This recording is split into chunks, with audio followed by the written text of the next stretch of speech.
আসসালামু আলাইকুম। দূরের ও কাছের যে যেখান থেকেই আমার রেসিপিটি দেখছেন সবাইকে অনেক অনেক ঈদুল আজহার শুভেচ্ছা ও ভালোবাসা।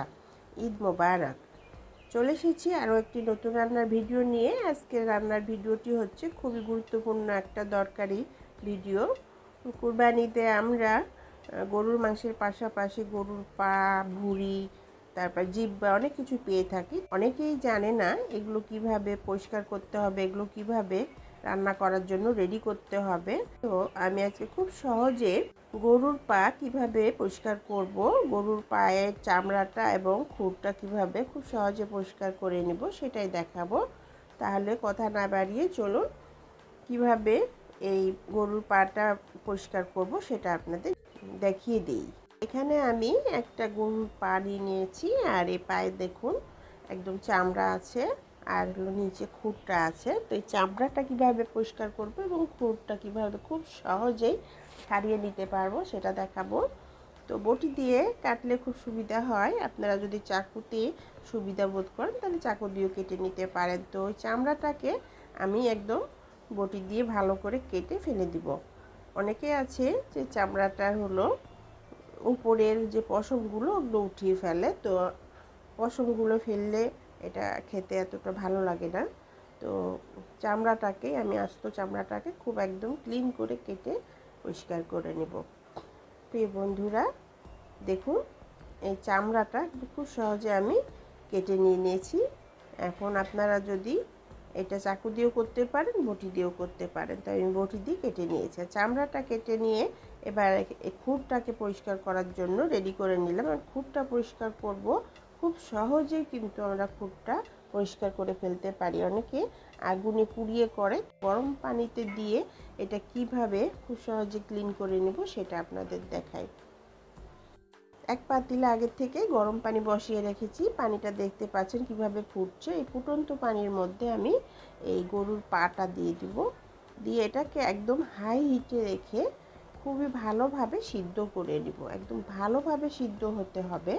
তো সিদ্ধ হয়ে গেলে তারপরে কিন্তু এই খুরটা খুব সহজেই খুলে আসে।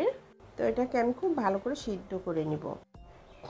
প্রিয় বন্ধুরা, গরুর পায়া পরিষ্কার করার সহজ এই পদ্ধতিটা যদি আপনাদের ভালো লাগে তাহলে ইউটিউব থেকে যেসব বন্ধুরা দেখছেন সেই সব বন্ধুদের কাছে রিকোয়েস্ট করব একটা সাবস্ক্রাইব করে দেওয়ার জন্য, ফেসবুক থেকে যারা দেখছেন একটা ফলো দিয়ে দেওয়ার জন্য। বন্ধুরা ভিডিওটি ভালো লাগলে লাইক দিয়ে উৎসাহিত করুন, কমেন্টস করে জানান আপনার কাছে রেসিপিটা কেমন লেগেছে এবং বেশি বেশি করে শেয়ার করুন ফ্রেন্ডস ফ্যামিলির সাথে, অন্য কেউ দেখার সুযোগ করে দিন। কথা বলতে বলতে গরুর পাটা একদম ভালো মতো বয়েল করে নেওয়া হয়ে গেছে। এটা তুলে নিয়ে আমি একটা ঝাঁকার উপরে রেখে ঠান্ডা করে নিব। আর ঠান্ডা করে নিয়ে তারপর আমি এটা যে গরুর পায়ের যে খুঁটটা আছে এটাকে পরিষ্কার করে নিব বা ছাড়িয়ে নিব। তো গরুর পাটা দেখতে পাচ্ছেন একদম ঠান্ডা হয়ে গেছে। আর আমি এখানে একটা চাকু নিয়ে নিলাম। তো চাকুর মাথাটা দিয়ে এটা খুরের যে উপরে অংশ আছে সেটার মধ্যে ভিতরে ঢুকিয়ে ঢুকিয়ে আস্তে আস্তে করে আলগা করে নেব।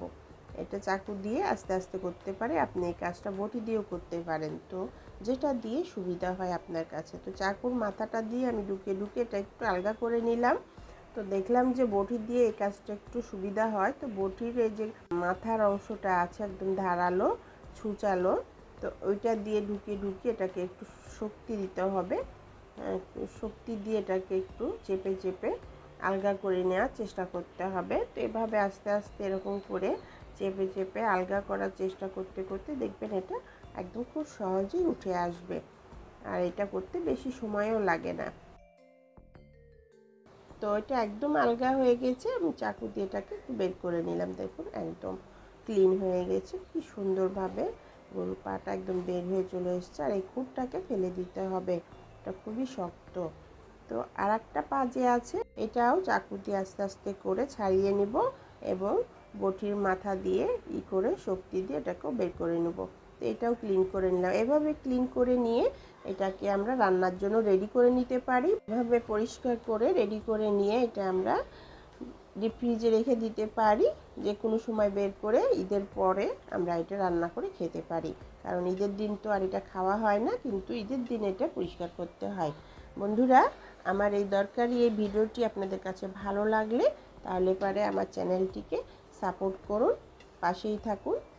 ঈদ মোবারক। সবাই ভালো থাকবেন, সুস্থ থাকবেন, আমার জন্য দোয়া করবেন, আমি যেন আরও দরকারি এবং ভালো ভালো রেসিপি আপনাদের জন্য নিয়ে আসতে পারি। আল্লাহ হাফেজ।